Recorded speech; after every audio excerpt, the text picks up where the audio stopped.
Good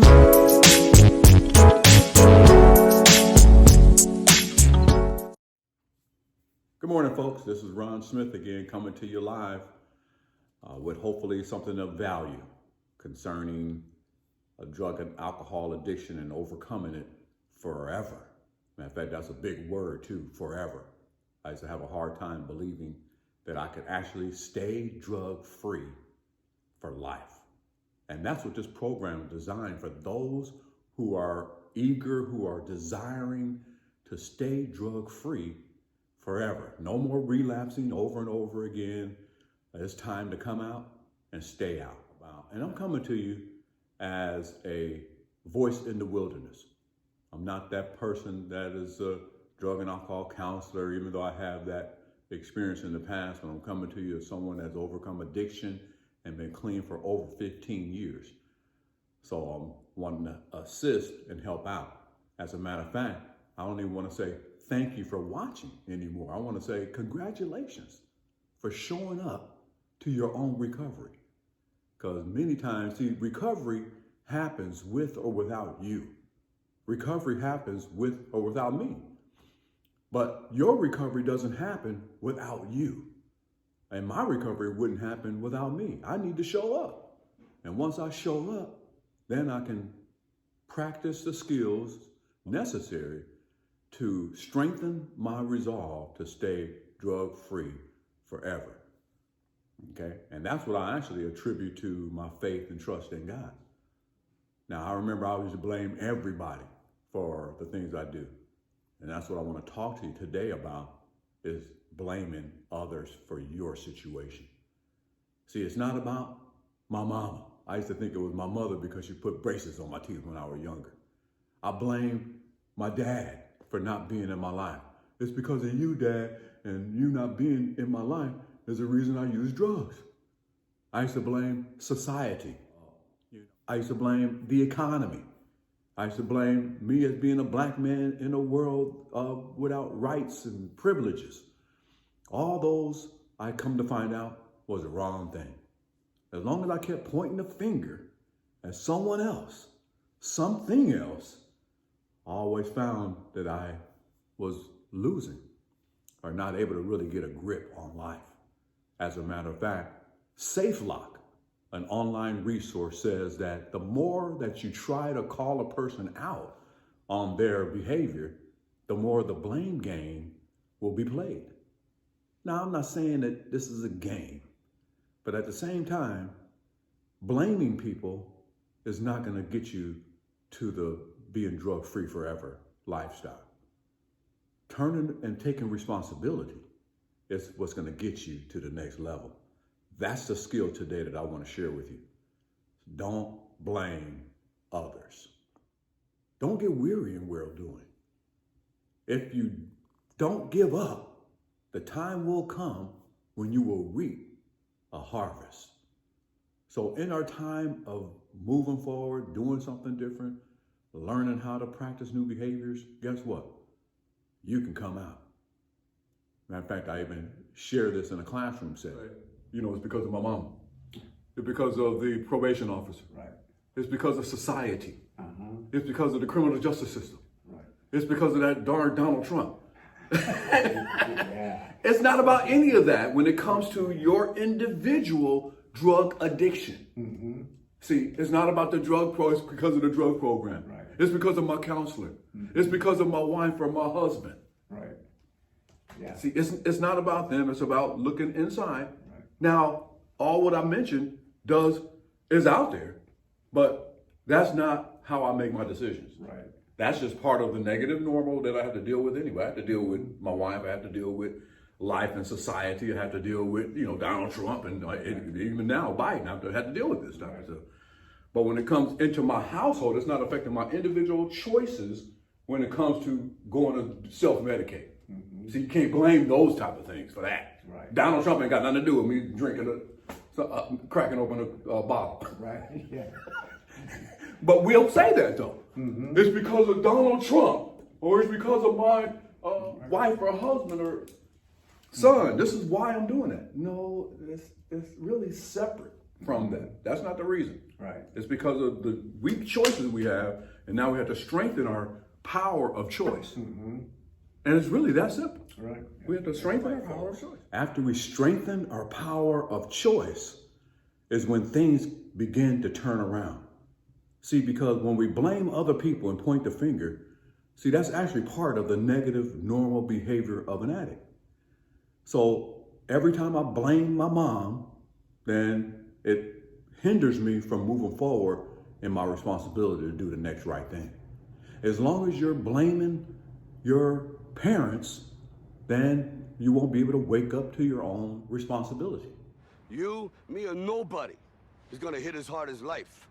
But it ain't about how hard you hit. It's about how hard you can get hit and keep moving forward. How much you can take and keep moving forward. That's how winning is done. Now, if you know what you're worth, now go out and get what you're worth. But you gotta be willing to take the hits and not pointing fingers saying you ain't where you wanna be because of him or her or anybody. To stop blaming others, blaming society, blaming your financial situation, blaming the environment that you're living in, blaming the fact that you're living in the wrong neighborhood, blaming the fact that your mom treated you worse than your other siblings, blaming the fact that you married the wrong person. All that is not the reason to get you to show up to your own recovery and walk out of this thing and stay out of drug addiction for life. That's my goal for you. That's my goal for me, to stay clean and sober the rest of my life. That way I can enjoy my family. I mean, just imagine yourself right now off drugs for life. I mean, what changes in your lifestyle would occur? Well, some things could occur like exercising more.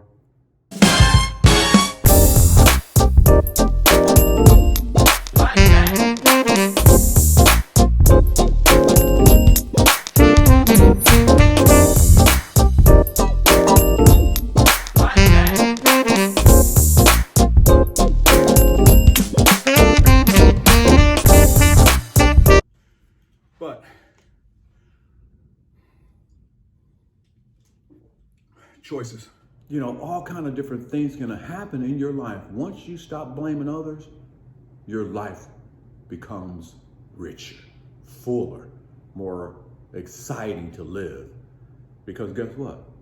You have now taken control of your destiny and no more blaming other people. See, because I'm not a salesman of recovery. If you have to be sold on your own recovery, then you're not ready. It's almost like going into a car dealership and you're purchasing a vehicle. One of two things are gonna happen. You're either gonna be sold that vehicle or you're gonna buy that vehicle. Now, if you were sold that vehicle, then you'll have buyer's remorse. You'll find ways and things to complain about. Nothing will actually be worth your while with this vehicle. You may want to try to take it back. But now if you bought that vehicle, you purchased it because you saw the value. You see the value in that vehicle. It's helping you get to work. It's a second vehicle maybe where you don't have to inconvenience your spouse. It's available for you to make it to work with some type of security and safety instead of public transportation. So, I mean, you see the value and you purchase it because you saw the value. Same with recovery. If someone has to convince you to get your life together, then wow, then that's an issue. I mean, people were trying to convince me to get my life together and it was like, you know, in one ear, out the other. But once I told myself, it's time, you know, I saw the value in spending time with my family. Once I saw the value in accumulating things and holding on to them and not losing them anymore. When I saw the value in building self-esteem and holding that self-esteem and becoming a man in my own rights. You know, once I saw the value of not being enslaved to some outside source like a drug addiction, I mean, I see value in that. And so because I see value in it, I want to maintain my sobriety because of that, not because of other people, not because of my mama. She wanted me to change, but I'm not doing it for my mama. Now, my mama may be getting the overflow of me seeing the value in my own recovery and then doing things because I see the need, and I see the value, and I see the benefit of doing the next right thing. So I'm not a salesman. I'm a voice in the wilderness helping you see the value in your own self so that you can make the decision to either go in treatment, utilize your support system, which could be your parents, I don't know, a sponsor, your church, the word of God, God, Jesus, whatever it is that is your support system, you see the value in that, not because somebody else told you. See, because if Ron Smith tell you that you need to change and then you change because Ron Smith said, that's not lasting change. But when you change because you told yourself to change and because you see the value in changing, then that change is a lasting change. So we want that change for you to be lasting. And I'm just here as a voice in the wilderness to give you hopefully some value in looking within yourself to see that, you know what, I'm worth it. I'm worth changing my life for. My son, my daughter, my grandchildren, my mom, my dad, they're all worth me changing. Make a change because you see the value and not because someone told you to. Here's the skill, is to make different choices and then raise your level of development. So everyone's at this certain level. I call it a level of development. Not that they're better than or worse than or don't understand. Level of development. Okay? And that's really and I think that's more, this language is more respectful to the person that's coming up. Mm-hmm. You know what I mean? Because everyone's at a certain level. Right, yeah. And so it's okay though. If I know that, I can't handle listening to a story of a person using drugs without going to use, mm-hmm. then all that does is show me that here's the capacity level. So these levels, right? Here's a level. So you may be at, 20%. Right. Because remember, our power's been diminished. Mm-hmm. It's been zapped, right, as some of our previous education was saying. And this is what's being zapped. So imagine this zapping coming out, all this power being spilled. And so now you hear this story that causes you to want to go use. Mm-hmm. Just saying that tells me, mm-hmm. it just identifies where you are. And not that that's bad, it just tells me where your level of development is. Because I can sit I used to be not ever be to hear it. Mm-hmm. Because I'm like, oh, that just makes me want to go use. Or I see something on TV. I see a person cracking a thing of alcohol, mm-hmm. can of alcohol, Bud Light or something, makes me want to go use. Yeah. See, that type of stuff. When you see that and then it invokes you to go use, mm-hmm. all that does is identify your level of development. Right. And if that's still affecting you, because there was a time there was this movie out called Pulp Fiction, right? Oh, yeah. And I was really deep in my cocaine addiction. Mm-hmm. I couldn't watch those type of movies. No. Because those would make me want to go use. Yeah. Oh. I couldn't see that type of stuff on TV. It was like, When I look back, I see that my level of ability to function was real low. Uh-huh. See, I couldn't watch a movie.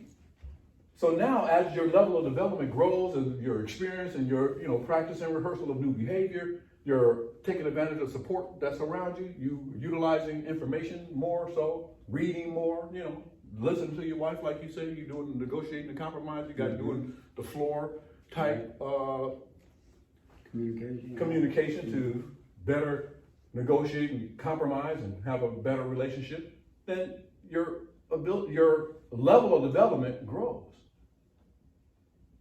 80%. Mm-hmm. And so now that my level of development, I don't think like that anymore. Right. Or now that I watch that, because of my practice and rehearsal and strengthening and getting my power back, it doesn't affect me like that anymore. Right, yeah. Uh-huh. When it affects you, all you can do is look at this and say, you know what? I need to improve my level of development. Right. I need to increase my level of development. That's good, yeah. And you can do it. So again, congratulations for showing up to your own recovery. Because remember, recovery happens with or without you. And your recovery doesn't happen without you. So you have to show up. What's showing up? That means if you need to check yourself into a drug program, check yourself into a drug program. Don't complain about the drug program. Don't complain about things that people are assisting you with. You just take it in, take what you can, and move with that. So don't blame people, but accept help. Accept people's encouragement. Be able to acknowledge the fact that I'm here because of the choices I made. I'm not here because of my mom or dad or a sister or brother or aunt or uncle. I'm here because I made these decisions. Now, my aunt and uncle, brothers and sisters, mom and dad may have had some type of influence in that situation, but it was always up to me. It never was and never will be about the other person. And it always has and always will be about you or me and how I or you decide to deal with that circumstance.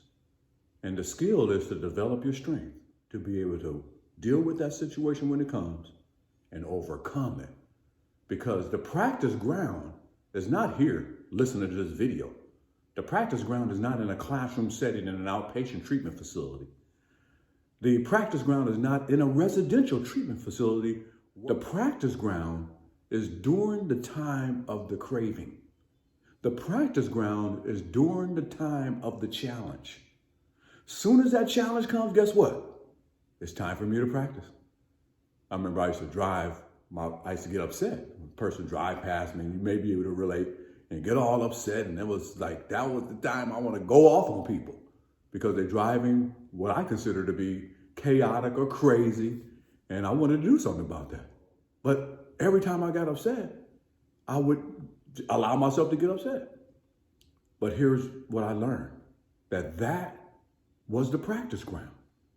So I can sit in classroom, learn how not to be angry, come right out the classroom and get on the road. And now I'm dealing with road rage, traffic situations, and I'm getting all upset, bent out of shape. When that was the time to practice, to be calm. Practice that they're not my students to teach, but they're my obstacles to avoid. That was a time for me to take a deep breath because that was something I could not change. I had to accept the things I couldn't change and change the things I can. So that's another skill, to practice during the time of the challenge. When those weapons of mass distraction come, that's the time to practice. Practice what, Ron? Practice a new behavior. Practice to calm down. Practice for that not to take over your emotional well-being. Because we want to be able to regulate our emotions during the time of the practice. And then 15 years go by, and you'll be making videos like this, being a voice in the wilderness, just trying to be of assistance. That's my goal, to just be of assistance, to add some type of value. So with that said, appreciate you showing up. I want you to like this page. I want you to share this page. I want you to probably write some comments down and what you received out of this video. And until next time, we're not pointing the finger, but we're turning and taking responsibility.